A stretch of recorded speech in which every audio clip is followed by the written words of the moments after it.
Good afternoon, Kalispera. This is a presentation based on a paper by myself, Karina Kafiris, and Ivoni.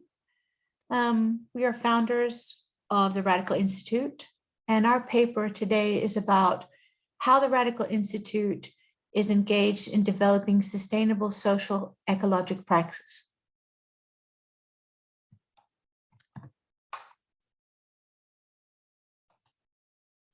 So this paper then explores issues drawn from Murray Bookchin's vision of the ecological and democratic transformation of society through a new form of politics by presenting some of the work being developed by ourselves within the Radical Institute. So within this presentation, we'll just go through very briefly some of the programs. And also, I suppose it's important to mention that we're a transnational initiative, but I'm based in Cork and Karini is based in Athens. And also that the Radical Institute is part of a broader scheme that is again based in Cork City in Ireland called the Living Commons, and it's a broader social ecological scheme. And we currently have a space in the Cork City Centre. So before we get started, we'll just do a brief overview about Murray Bookchin's vision, because this is crucial to our work. So Bookchin has talked about the ecological and democratic transformation of society through a new form of politics. And this new form of politics is based on participation in direct democratic popular assemblies and institutions, which are rooted in community self-governance at different independent levels, and they come together in confederations of eco-communities. It's through this form of living politics that the domination and hierarchies of capitalism can be challenged, and that collective power can be used to construct a communalist society based on equality and freedom. And just to reflect on some of Bookchin's descriptions of how social ecological organizational structures of equality might be configured.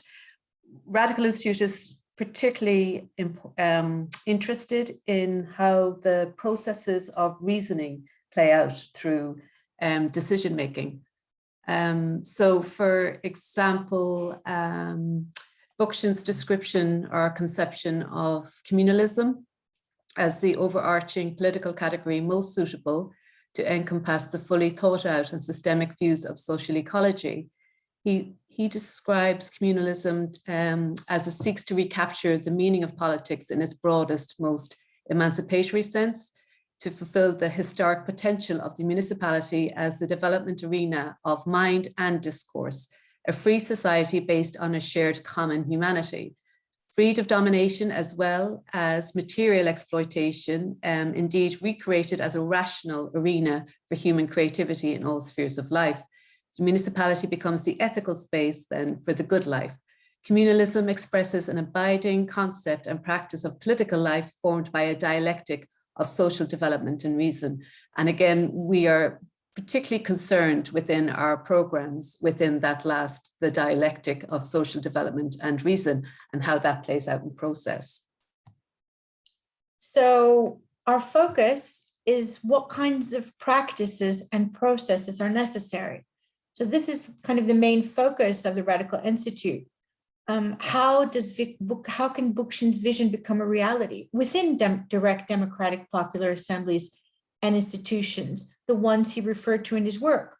So what kinds of practices and processes are necessary to mitigate against abuses of power based on hierarchy and domination within the assemblies and institutions? What kinds of practices and processes are necessary to challenge the domination and hierarchies of capitalism as they play out at every level of politics?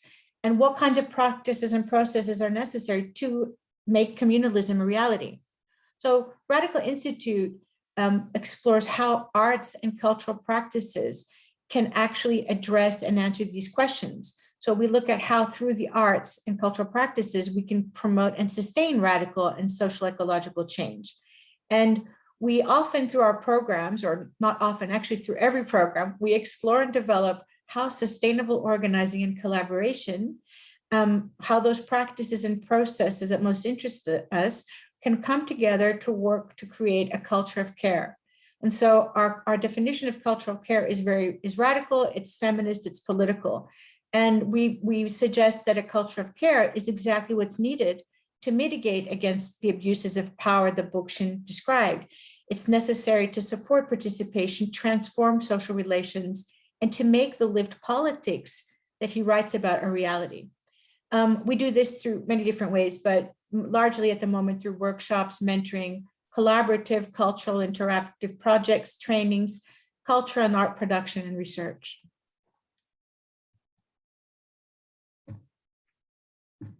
So what kinds of understandings then, skills and engagements are needed for citizens to sustain full and equal participation in deliberations and decision-making, particularly in the current, how we are currently facing enormous challenges.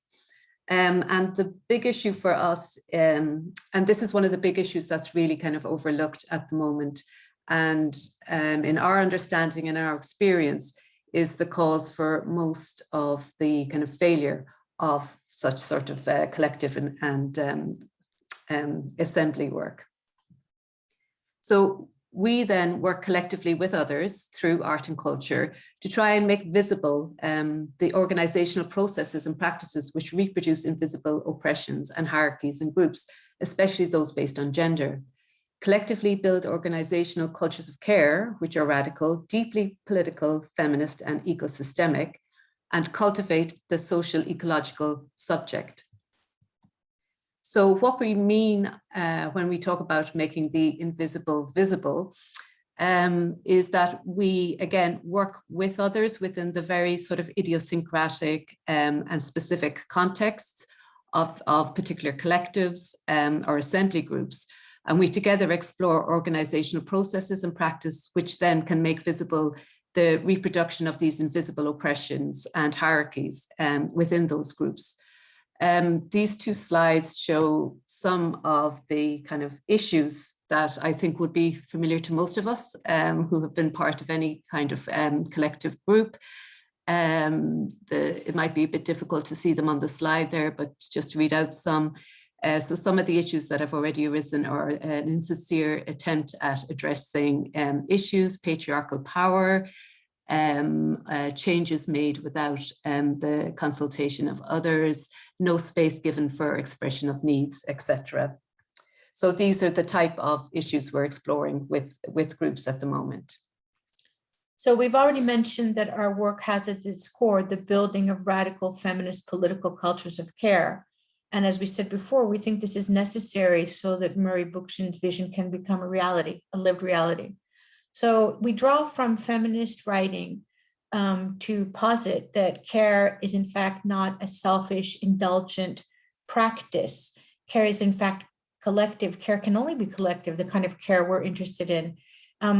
This kind of care takes into consideration that individuals have multifaceted needs, because those needs deal, or rather emerge from their multifaceted nature. Groups, collectives, and communities also have multifaceted needs. So in our work, we explore, acknowledge, and address what these different needs are. And based on that kind of acknowledging and exploration, we then use that to build solidarity into our everyday practices. So this is just to give you an example of one of the projects, the programs that we're involved in at the moment. It's in collaboration with a Cork-based arts organisation and funded by the Community Foundation of Ireland for Ireland, and it's called Studios of Sanctuary. It offers 4 marginalised artists who are interested in working within socially engaged practice, 15-month mentorship and training residencies. So again, without going through everything there that's within our program, just to give you an idea that again, our focus very much is within the kind of subjectivity of the artists themselves, then also with how we engage with communities around us, and what those kind of processes, what sort of processes are involved within specific contexts. So you can see there at the top of the slide, part 1. So the first couple of months is very much a personal focus on the artist, where we work again collaboratively with the artists themselves on creating workshops that look at the interrelationships between self and others. We look at power relations, identity, multiple ways of knowing, as well as then involve them within trainings and workshops on self-care, according to the sustainable activist approach.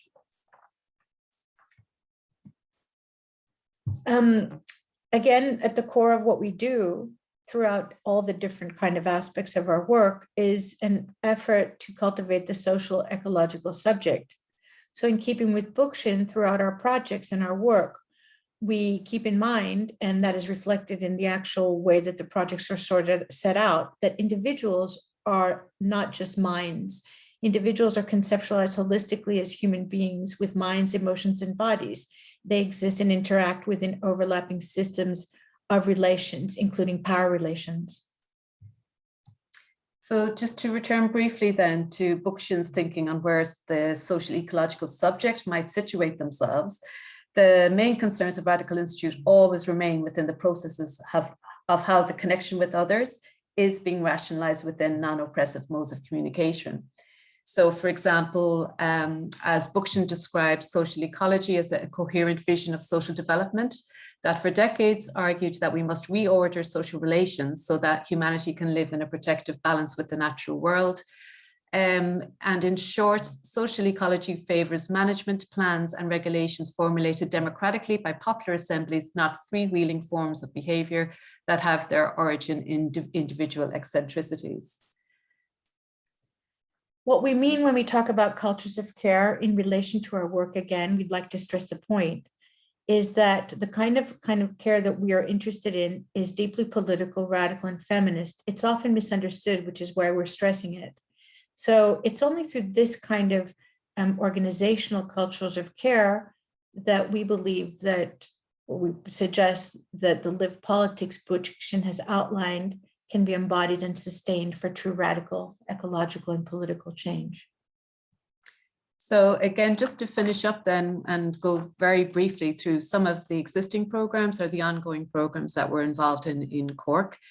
Within the Living Commons space. This slide indicates some of the workshops that we're involved in within our PADIA program, which is a program where young people can become engaged in social ecological approaches to citizenship through collaborative creative programs. And the images you see there are ongoing collaborations with Hungarian artist Esther Nemethy's Magical School and Cork-based Steve Granger's New School program. And this slide indicates the new steering group that we're setting up in Cork City, again, around the Living Commons space, where we are trying to conceive a community land trust, the like of which you can already find in England and Europe, but has only become legally possible in Ireland this year. So again, we're doing that by working collaboratively with existing groups, such as the Irish Regenerative Land Trust, and we collaborate with other artists, youth workers, and young people to connect the social ecological practices to specific focuses on community-led housing and biodiversity. And this is, again, a really nice project that's ongoing where we invite different groups of teenagers into the space and ask them, there's a great need for a dignified space for teenagers in Cork, particularly indoor spaces because of the weather. And again, it's where they can become involved with the idea of running an autonomous space within their own assembly processes. And finally, this is a project, again, it was funded by the Irish Arts Council, which is a reconfigurable assembly structure. It's this mobile structures that basically are offered to different groups and collectives to use. So that concludes, as you can hear, that our alarm just went off. So that's our literally our 15 minutes. Thank you for watching our presentation. And should you have any questions, apologies that we can't be there in person or to answer any questions right now.